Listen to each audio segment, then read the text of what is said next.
महाराष्ट्र के विधानसभा चुनाव में इस बार धारावी रीडेवलपमेंट प्रोजेक्ट भी बड़ा मुद्दा बना हुआ है।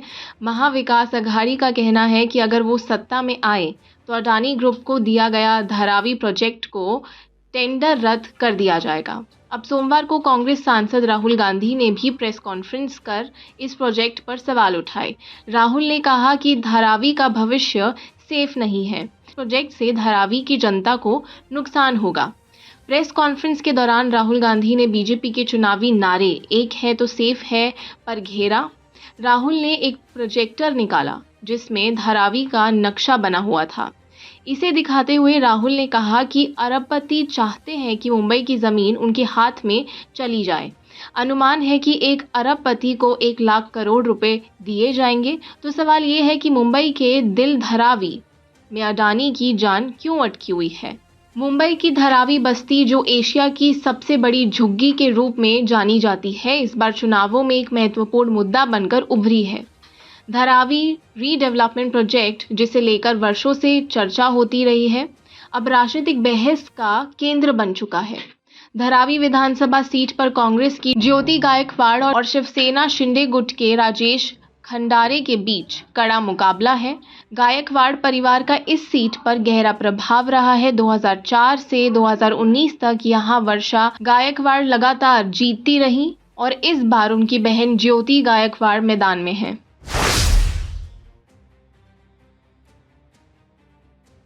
1999 में महाराष्ट्र में बीजेपी और शिवसेना के गठबंधन से सरकार के दौरान पहली बार धारावी को रीडेवलपमेंट करने का प्रस्ताव रखा गया। इसके बाद 2003 और 2004 में महाराष्ट्र सरकार ने इस प्रोजेक्ट को लेकर विस्तृत योजनाएं बनाई। उद्देश्य ये था कि धारावी, जो दुनिया की तीसरी सबसे बड़ी झुग्गी है, उसको आधुनिक बस्ती के रूप में विकसित किया जाए। ये प्रोजेक्ट 20,000 करोड़ रुपए का है।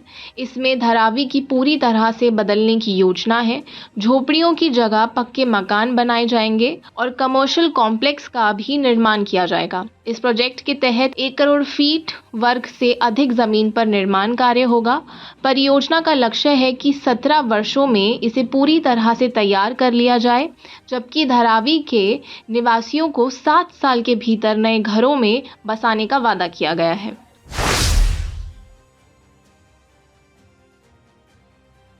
2002 में अडानी ग्रुप ने 5,069 करोड़ रुपए की बोली लगाकर इस प्रोजेक्ट का टेंडर जीता। शुरुआती चरण में इसी राशि का निवेश करेगा। धारावी में रहने वाले उन लोगों को जो 1 जनवरी 2000 या उससे पहले से वहां बसे हुए हैं, 350 वर्ग फीट का पक्का मकान दिया जाएगा। 2000 से 2011 के बीच बसे निवासियों को प्रधानमंत्री आवास योजना के तहत धारावी के बाहर 300 वर्ग फीट का मकान मिलेगा, जिसके लिए उन्हें 2.5 लाख रुपीस दिए जाएंगे। हालांकि 2011 के बाद आने वाले निवासियों को किसी भी प्रकार की आवासीय सुविधा नहीं दी जाएगी।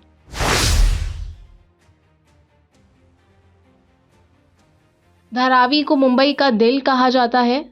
1882 में अंग्रेजों ने इसे मजदूरों को किफायती आवास देने के लिए बसाया था। धीरे धीरे यहाँ की बस्ती इतनी घनी हो गई कि आज 550 एकड़ में फैली धारावी में 6 से 10 लाख लोग रहते हैं। यहाँ 58,000 परिवार और करीब 12,000 छोटे बड़े व्यावसायिक प्रतिष्ठान हैं। धारावी की गलियों में हर एक वर्ग इंच भूमि किसी न किसी उत्पादक कार्य में उपयोग होती है। एक अनुमान के अनुसार धारावी में हर साल करीब 80 अरब रुपए का कारोबार होता है। यहाँ चमड़े के उत्पाद, गहने, मिट्टी के बर्तन और अन्य कारीगरी से संबंधित चीज़ें बनाई जाती हैं, जो देश विदेश में निर्यात होती है। धारावी में करीब 22,000 छोटे कारोबारी और 15,000 से अधिक एक कमरे वाले कारखाने हैं। यहाँ की रिसाइकलिंग इंडस्ट्री 2.5 लाख से अधिक लोगों को रोजगार देती है।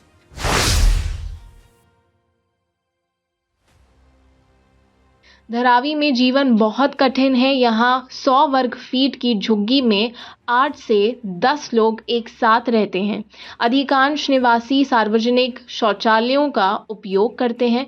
झुग्गियों में गंदगी और भीड़ भाड़ से बीमारियां बहुत तेजी से फैलती हैं। 1896 में प्लेग और 1886 में हैजा जैसे महामारियों का सबसे ज्यादा असर धारावी पर ही पड़ा था। अप्रैल 2020 में जब धारावी में कोरोना का पहला मामला सामने आया तो स्थिति बेहद चुनौतीपूर्ण हो गई। तंग गलियों में सोशल डिस्टेंसिंग का पालन करना असंभव था, लेकिन धारावी ने इस महामारी से लड़ाई लड़ी और अंत में इसे जीतने में कामयाब रही।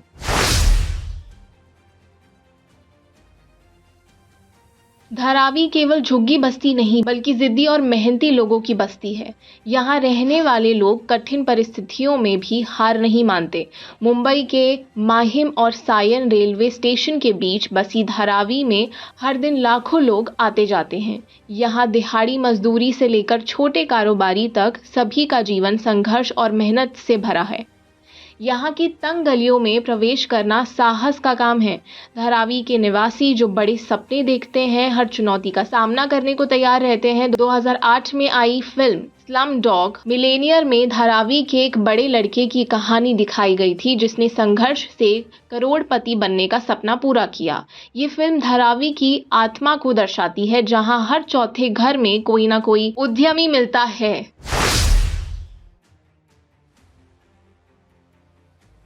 धारावी के रीडेवलपमेंट से यहाँ के निवासियों को बेहतर जीवन और आवास मिलेगा। साथ ही धारावी का आर्थिक योगदान और बढ़ सकता है। लेकिन इस परियोजना के सामने कई चुनौतियां भी हैं। सबसे बड़ी समस्या ये है कि वहां रहने वाले लाखों लोगों को उनकी ज़रूरत के अनुसार आवासीय और व्यावसायिक सुविधाएं कैसे प्रदान की जाए। इसके अलावा धारावी की भूमि पर कई राजनीतिक और कानूनी विवाद हैं। निवासियों के अधिकार और उनकी सहमति के बिना प्रोजेक्ट को आगे बढ़ाना मुश्किल होगा। धारावी के रीडेवलपमेंट से जुड़ी नीतियां और योजनाएं राजनीतिक प्रचार का हिस्सा बन चुकी हैं, लेकिन इसे जमीन पर उतारना एक कठिन कार्य है।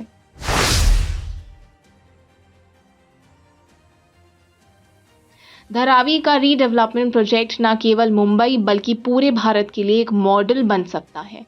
अगर इसे सही तरीके से लागू किया गया तो ये परियोजना धारावी को झुग्गी बस्ती से एक आदर्श बस्ती में बदल सकती है। इस प्रोजेक्ट के सफल होने से लाखों लोगों का जीवन बेहतर होगा और धारावी का नाम दुनिया में एक नई पहचान बनेगा। हालांकि इसके लिए एक ईमानदार और समावेशी दृष्टिकोण की आवश्यकता है, जो न केवल निवासियों की जरूरत का ध्यान रखे बल्कि उनकी उम्मीदों और सपनों को भी साकार करे। और आप हमसे जुड़े रहने के लिए सब्सक्राइब करें YouTube पर, फॉलो करें Twitter पर और लाइक करें Facebook पर। और ज्यादा जानकारी के लिए आपको टाइप करना होगा सिर्फ न्यूज़ नशा।